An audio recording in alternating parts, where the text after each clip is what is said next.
Ya, kembali lagi bersama saya Magris Apriansyah.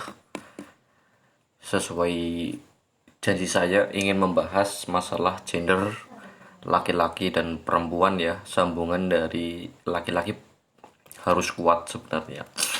Tapi sebelum itu kasih prolog dulu untuk intermezzo. Jadi pagi tadi saya melihat banyak perempuan di umur 22 tahun sampai 26 tahun itu masih mencari jati diri, itu kan lucu.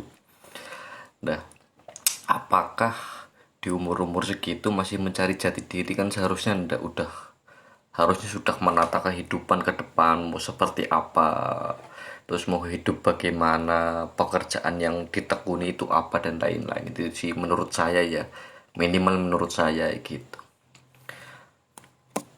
Jadi ada satu kata-kata yang teringat di benak saya itu,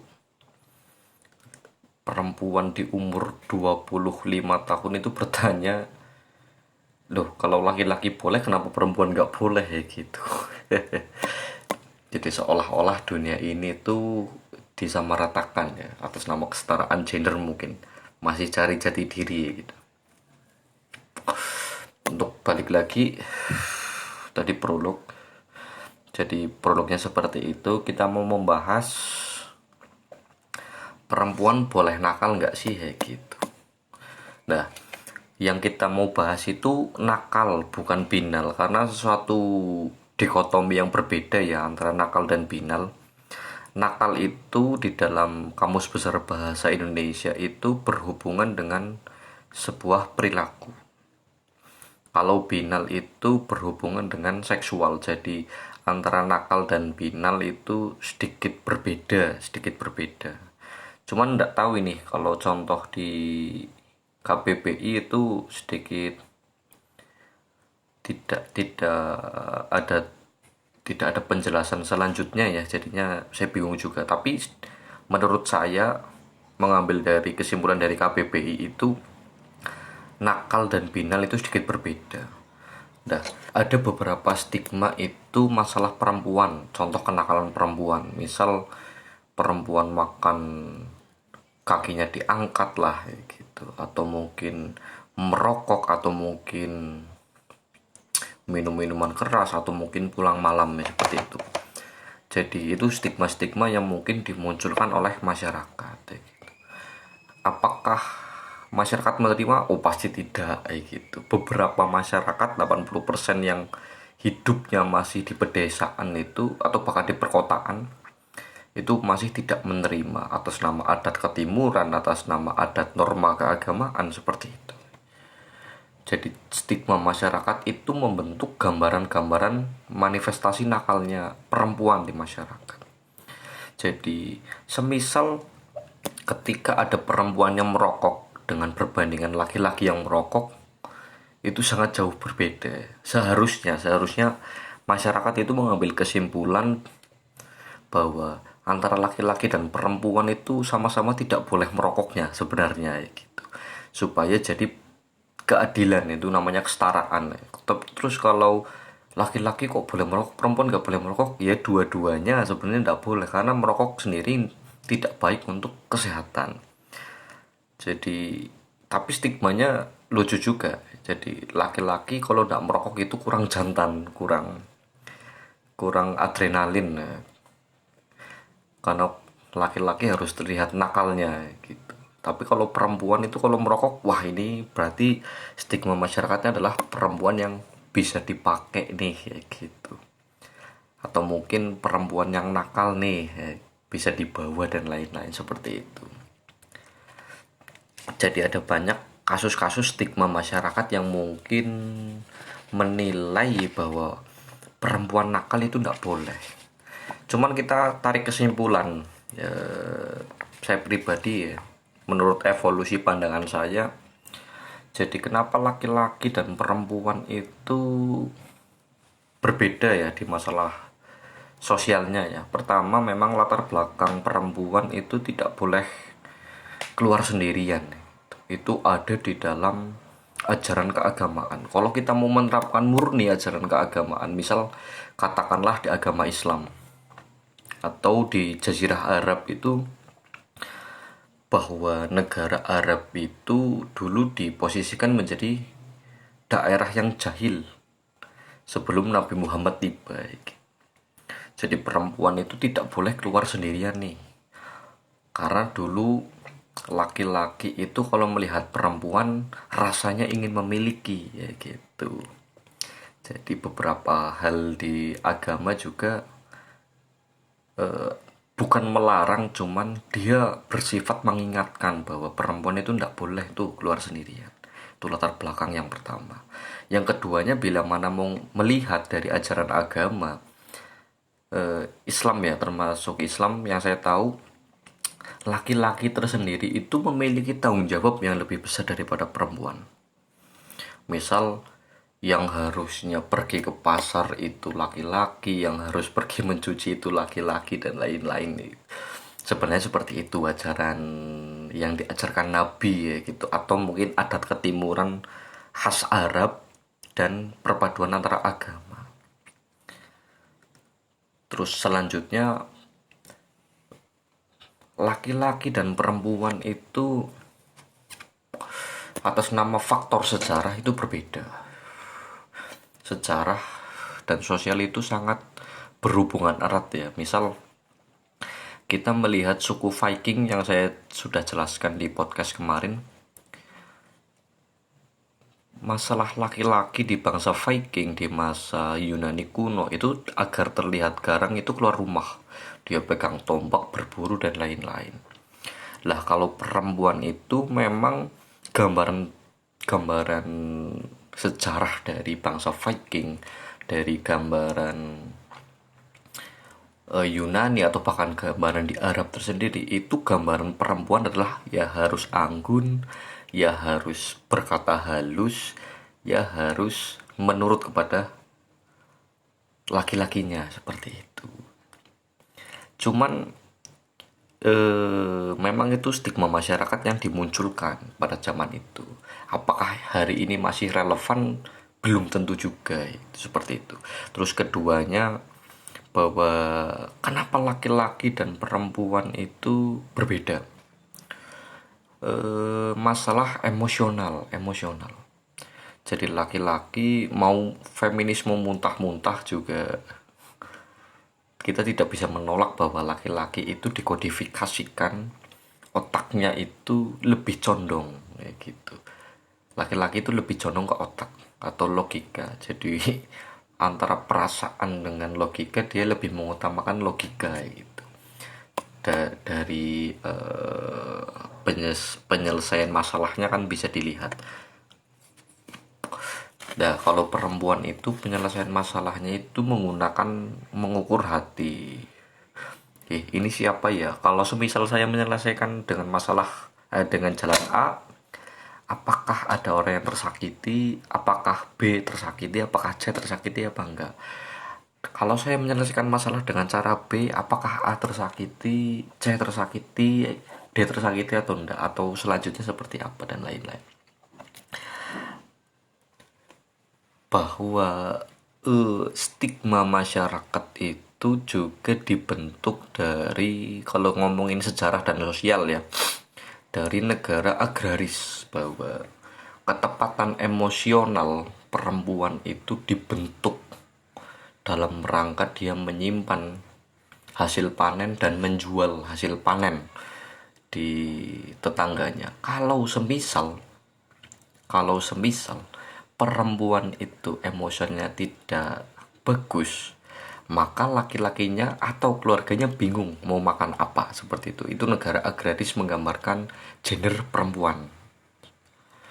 Jadi laki-laki yang pergi bertani, dia panen terus dikumpulkan kepada istrinya itu menjadi bendahara, dan dia bingung tuh kalau sifat emosionalnya tidak tetap. Karena munculnya sifat emosional perempuan itu tidak tetap, itu menghasilkan sosial yang buruk. Misal saya punya istri nih, istri saya itu dibenci oleh lingkungan, maka ketika istri-istri yang lain, istri-istri dari teman saya itu bakal ngomporin teman saya tuh, nggak mau beli panen dari sawah saya seperti itu. Karena perempuan itu sangat berpengaruh emosionalnya. Nah, kalau laki-laki beda, dia memang difungsikan untuk jadi kuda kuda pacuan, jadi kerbau di sawah dan lain-lain. Terus kenapa muncul stigma bahwa perempuan itu tidak boleh nakal ya? Ini stigma-stigma yang memang muncul dari masyarakat atas nama sejarah lah ya, atas nama sosial dan lain, atas nama keagamaan juga mungkin tidak boleh ya gitu. Saya tadi sudah menjelaskan sedikit bahwa perempuan nakal seperti merokok atau mungkin minum itu terkenal sekali, dinilai di masyarakat itu bisa dipakai. Ini lucu juga. Jadi kalau suatu ketika ada permasalahan, kalau kita pendekatannya study case ya, pendekatannya kasus, kalau perempuan itu lari ke klub terus dia katakanlah let's say-nya diperkosa, maka keluarga bakal ngomong ya salahnya siapa, perempuan itu pergi ke klub. Tapi beda lagi kalau laki-laki. Kalau laki-laki itu ketahuan, itu pasti bakal diomongin tok itu. Hati-hati ya, takutnya hamil, sampai tanggung jawab kayak gitu. Lah ini perbedaan dua hal yang sangat signifikan. Tapi memang antara laki-laki dan perempuan itu stigma masyarakatnya berbeda. Misal saya kasih reasoning lagi, saya kasih alasan lagi bahwa kenapa perempuan itu tidak boleh nakal. Gambarannya tidak boleh nakal itu memang bisa dipakai. Terus reasoningnya dalam rangka menguatkan ketika emosionalnya itu tidak bisa diatur oleh keluarga atau laki-lakinya, maka perempuan akan cenderung lebih kuat penguasaannya. Penguasaannya akan lebih kuat.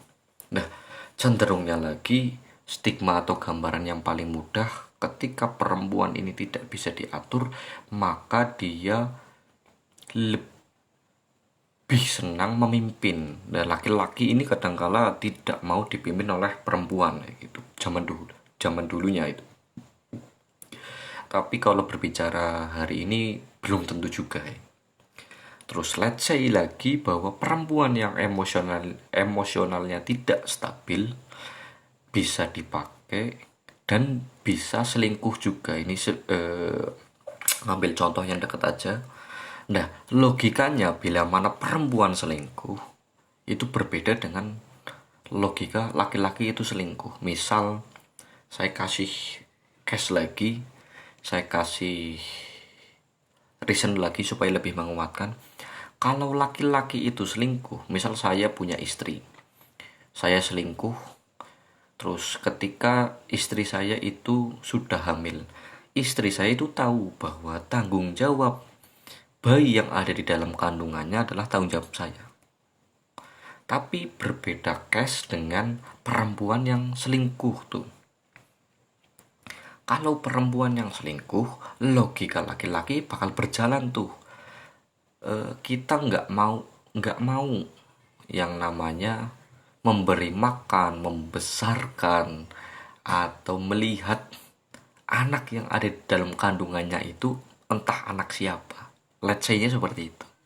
Jadi perempuan selingkuh itu lebih resisten penilaiannya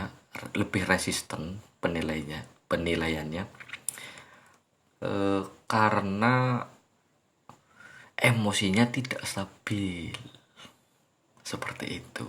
Jadi ketika perempuan selingkuh, maka logika laki-laki bakal berpikir saya nggak mau tuh memberi makan, membesarkan atau bahkan melihat anak yang ada di dalam kandungannya, entah itu anak siapa, seperti itu. Cuman hari ini mungkin sedikit berbeda ya, karena parameter yang dulu belum tentu bisa dipakai di hari ini gitu. Misalnya kita mengenal adanya suatu permasalahan itu stay home date atau parameter terbalik. Jadi laki-laki itu di rumah, perempuannya itu yang kerja. Jadi laki-lakinya itu yang ke posyandu lah, yang membesarkan anak, yang memberi makan anak ya, menyuapi lah istilahnya. Tapi perempuannya itu kerja itu. Ini parameter sudah berbalik gitu. Misalnya laki-laki yang kemarin saya ceritakan itu harus kuat, nggak boleh nangis. Toh hari ini juga kan laki-laki menangis juga bisa cari kerja tuh, jadi bintang film. Tapi tidak seluruhnya laki-laki nangis bisa jadi bintang film ya gitu. Terus lucunya lagi itu memang eh, parameter parameter ini berbanding terbalik dengan sejarah yang tadi saya ceritakan. Jadi zaman sudah berkemajuan, sudah tidak mengenal, sudah melupakan sedikit lah katakanlah adat istiadat dan lain-lain seperti itu. Nah lucunya lagi hari ini mungkin perempuan di umur yang belum stabil itu lebih memilih apa ya, dia minta setara seperti itulah. Jadi suatu ketika saya pernah ngisi acara tuh gender, laki-laki boleh merokok, laki-laki boleh merokok kok perempuan enggak gitu ya. Saya tadi ingatkan antara laki-laki dan perempuan itu nggak boleh merokok seperti itu. Terus ada perempuan yang memberikan pertanyaan bagi saya juga, perempuan harus pinter masak enggak? Katakanlah penilaian sebagai laki-laki itu, let's say kalau kita berbicara realistis, laki-laki akan memilih perempuan itu yang pinter masak, karena alasan paling baiknya adalah, alasan yang paling kuatnya adalah, misal yang kerja hanya laki-laki, perempuannya di rumah.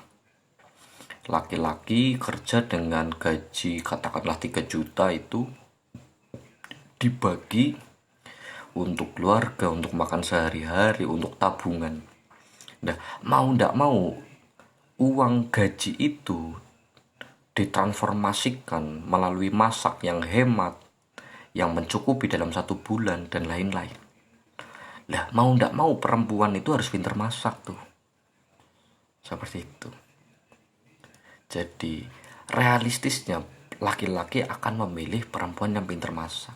Tapi ketika toh dia menemui perempuan yang ndak pintar masak, dia pasti akan mengajukan pertanyaan tuh. Ya hari ini kalau nggak bisa masak mungkin ada Gojek, ada Grab Food, ada Maxim Food. Nah, apa nih nilai tukarnya? Seperti itu. Ketika perempuan itu tidak bisa masak, maka harus cari kerjaan tuh. Karena pengeluarannya lebih banyak, karena dia beli makanan. Itu alasan yang paling sederhana kenapa perempuan harus bisa masak. Terus selanjutnya ada lucu lagi, kita menemukan fakta bahwa perempuan itu kenapa tidak boleh nakal. Tadi kenapa perempuan nakal? Tadi kenapa perempuan tidak boleh nakal? Karena emosinya tidak stabil. Kalau kita melihat perempuan di umur remaja, belum umur dewasa ya, dia bakal memilih bad boy.